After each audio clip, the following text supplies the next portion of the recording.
Eureka! Nous allons voir ensemble comment planter des bambous dans son jardin.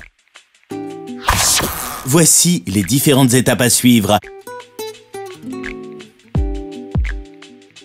et le matériel dont vous aurez besoin. Une bassine, une pelle, un sécateur, un arrosoir, un mètre et du film PVC résistant. Première étape, dresser une barrière physique. Deux solutions efficaces s'offrent à vous. À l'aide d'un plastique en polypropylène semi-rigide de 1 mm d'épaisseur ou alors en dressant un mur de briques maçonnées. Pour mettre en place un plastique semi-rigide, faites ceci. À l'aide d'une pelle, creusez un trou d'au moins 70 cm de profondeur. Puis, inclinez légèrement les parois de ce trou en l'évasant vers le haut de 15 degrés pour orienter la pousse des racines.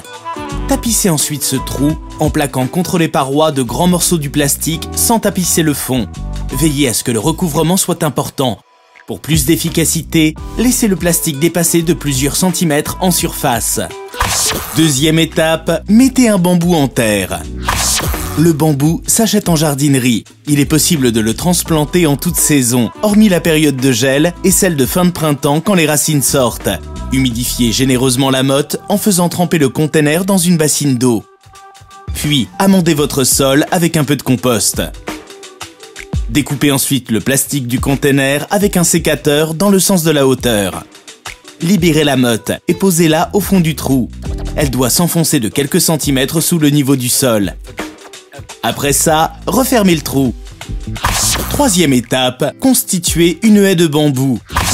Si vous souhaitez une haie de bambou, plantez plusieurs mottes à une distance qui sera fonction de la variété de bambou et l'opacité recherchée.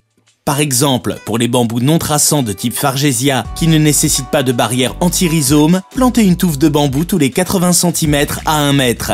Sachez que les bambous traçants nécessitent une barrière anti-rhizome et se plantent tous les 1 mètre à 1,50 m. Taillez ensuite les bambous à la taille souhaitée à l'aide d'un sécateur au fur et à mesure de leur croissance. Arrosez abondamment avec un arrosoir. Et veillez à maintenir un arrosage régulier dans les semaines qui suivent. Quatrième étape, restez vigilant. Délimitez une zone autour de vos plantations. Bordures, cailloux ou tranchées d'une vingtaine de centimètres de profondeur feront l'affaire. Surveillez alors très régulièrement et coupez au sécateur tout rhizome qui en sort. Le fait de planter un bambou dans une pelouse permet à chaque passage de tondeuse de sectionner les jeunes racines qui pointent leur nez. Et voilà, maintenant c'est à vous de jouer. Sur Eureka.fr, vos questions sont entre de bonnes mains.